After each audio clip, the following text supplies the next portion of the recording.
Starmer, who won one of the biggest landslides in British political history, is out after less than 2 years, the sixth leader to quit in 10 years. It's the highest rate of political turnover in almost 2 centuries. Politicians, they are very concerned on trying to please everyone. They'll end up not pleasing anyone. I swear by all my... There'll soon be a 7th leader, likely to be Andy Burnham.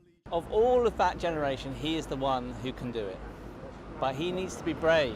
But can anyone fix Britain? And what's the cause of the country's malaise?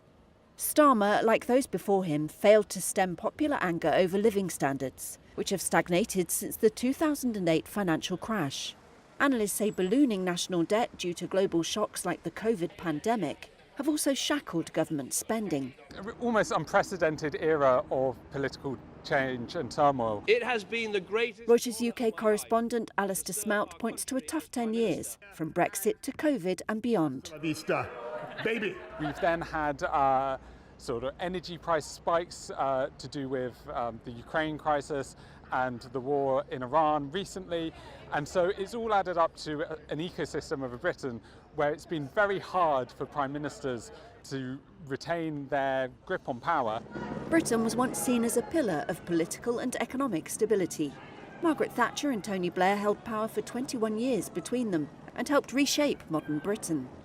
But Blair was the last prime minister to win an election outright without the support of another party and to serve a full term, ending in 2005. 3 years later, the global financial crisis hammered Britain and its outsized financial sector. Public sector austerity followed, leaving the country ill-prepared for what came next, especially COVID. I just think somebody's got to stop with short-termism.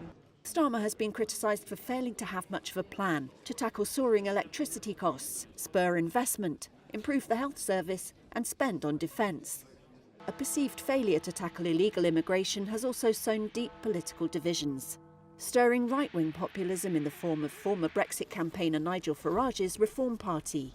Britain's most respected pollster John Curtis says the same challenges await the next leader. If indeed the government manages to find the key to delivering economic growth of at least 2% a year, perhaps a bit more, with rising living standards, the cost of living crisis begins to come on everybody's agenda.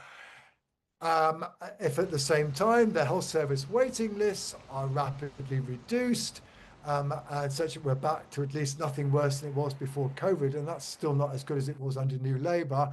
Oh, and immigration at least seems to be under some kind of control. Sure, if Labour can deliver all that, frankly, under any Prime Minister, they are likely to be much more competitive with reform and indeed, frankly, with everybody else.